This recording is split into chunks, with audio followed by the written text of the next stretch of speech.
Hey, look out. It's airborne.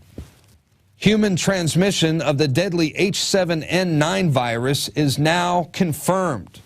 In April of this year, researchers studying the H7N9 bird flu virus in China advised global governments to get prepared for the worst case scenario.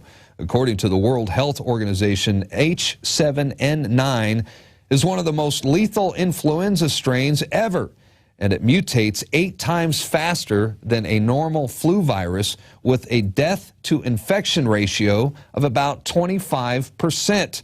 The Sun China Morning Post is reporting that researchers have confirmed that not only can the virus be transmitted from one human to another, but now it's gone airborne. And we know that pandemics have been responsible for the deaths of hundreds of millions of people throughout history, and once they start, they are very hard to control. Meanwhile, the threat exists right here in the United States that a deadly disease will escape one of the many biodefense labs scattered throughout the country. In fact, according to the CDC, there is a 70% chance that a deadly virus will eventually get out.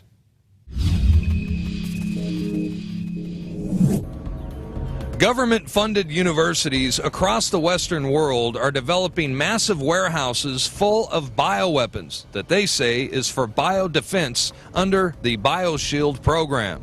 Airborne Ebola, smallpox, bubonic plague, bird flu, and the H1N1 superbug are being weaponized and kept in moderately secured facilities like at the Galveston National Laboratory on the campus of the University of Texas.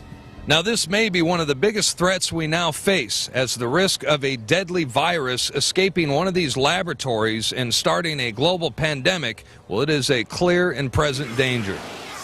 Weaponized airborne Ebola, super weaponized viruses and bacteria that kill over 90%, 9 out of 10 people on your street dead. The National Research Council, which is an arm of the National Academy of Sciences, released a report concerning potential hazardous risk associated with the new multi-million-dollar infectious disease research lab currently under construction in Kansas. It's located only 120 miles west of Kansas City. It's called the National Bio and Agro Defense Facility, and even though it's a level 4 biolab, which is the highest secured rating issued by the CDC, the expert panel found that there is nearly a 70% chance that a disease will escape the laboratory during its planned 50-year operational lifespan.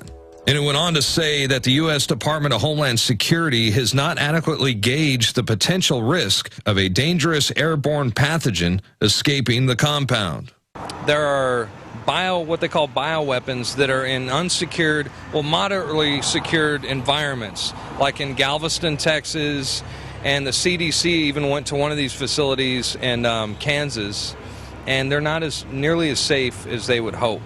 And they even said, the CDC even said the one in Kansas has a 70% chance of some dangerous virus getting released. I mean, what are the bylaws in keeping them safe? I don't think there's anything even designated to making sure that they're safe. It's such it's that gray area of the world that nobody really thinks about, but is.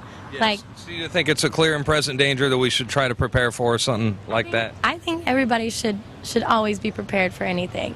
You know, it's like hope for the best, prepare for the worst. That's right. Can you imagine the awakening that's going to happen if they release those bioweapons? After we've warned people so much, God Almighty, I hope the next phases of what we've broken down don't happen. God Almighty, I hope they don't. But I know one thing, I'm sure selfish. I've sure gotten my family ready. Do you think it's wise for people that collect food and they have stockpiles of food and stuff like that just in case of emergency and have a place to go just in case something like this were to happen? I don't have anything stockpiled. I'm all about having weapons. I'm all about getting as much ammunition as you can getting it, because everybody's going to get crazy. They're going to want to get their hands on whatever sources are available: food, water, natural resources, anything to keep the normalcy of life continuing. That's why I'm out here on the streets. I want to learn some street smarts, and if it goes down, then I want to be able to find your way around it. Yeah. Now, let me tell you something. once something like that goes down, the people in the high-rise apartments and stuff, they're not going to know what to do. It's the people with street smarts are going to They won't be able to survive. Just making sure that you have the resources that you need, because when the world gets chaotic, everybody loses their minds. Let me put this in layman terms. A level 4 bioweapons lab should be 3 floors under the ground, barbed wire fences, minefields, and machine guns, and a system that if the super germs get out, they pull a lever, alarms go off, and the whole place goes up in flames. But instead, the global elite are storing it in level 2 facilities like the University of Texas at Galveston behind a glass door with a swipe card right there in Petri dishes. And they're doing this so that when they release it to massively reduce population, they can claim it was an accident.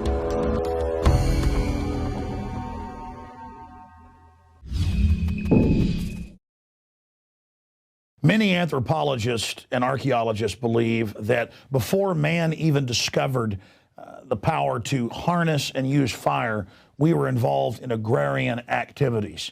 That is, taking the seeds of plants and then replanting them to produce more. The very foundation of our modern civilization and human culture is centered around the planting and cultivation of edible plants, fruits, vegetables, nuts, you name it. And the globalists have been going after gardening. They've been harassing people that have gardens in their front yards or their backyards. They've called for licenses for people to have gardens because you can't trust prisoners in the police state America to be able to grow their own food. That's why I've come to the realization that we need to become self-sufficient. You need to be informed. You need to have the Second Amendment to protect yourself. You need to be politically active to wake up others. You need to filter your water. But you also need to plant a garden. Even if you live in an apartment, you can do this. If you live in the countryside, obviously you can do it on a grand scale. There are so many green belts and areas that humans don't even visit, nearby cities and in suburbs, where people are now more and more planting their own little private gardens and meadows and off the side of the road. Ladies and gentlemen, it is a revolutionary act to unplug from the television, to unplug from the computer and all the globalist propaganda, and to go out in your backyard or your front yard or planters at your apartment or on the roof of the building where you live, and to plant a garden. Here are some of the amazing deals at InfoWars Seed Center at InfoWarsShop.com. The Survival Seed Vault by My Patriot Supply features only the finest survival heirloom seeds for a robust and hardy garden, even in the toughest of times.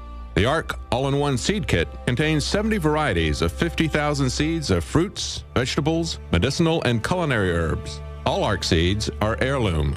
Each type is labeled and sealed separately for ease of use and longevity. The Deluxe Emergency Seed Bank combines 3 of Emergency Seed Bank's top sellers: the Family Survival Emergency Seed Bank, the Medicinal Herb Seeds Pack, and the Culinary Herb Seeds Pack. We also have starter varieties of the deluxe seed packages for fruit, salad, salsa, peppers, and medicinal herbs and more. Go to the InfoWars Seed Center at InfoWarsShop.com. A little seed can grow a huge tree that produces fruit for up to 50 years. We have the best life bombs. That's what these are. We have the best weapons against death out there at the lowest prices, waiting for you to lovingly plant them and lovingly grow them and lovingly eat them and share them with others. We will strike back against the New World Order, and this is only one more initiative in our fight against them. So please join us at InfoWarsShop.com, or you can link through at Infowars.com at the InfoWars Seed Center.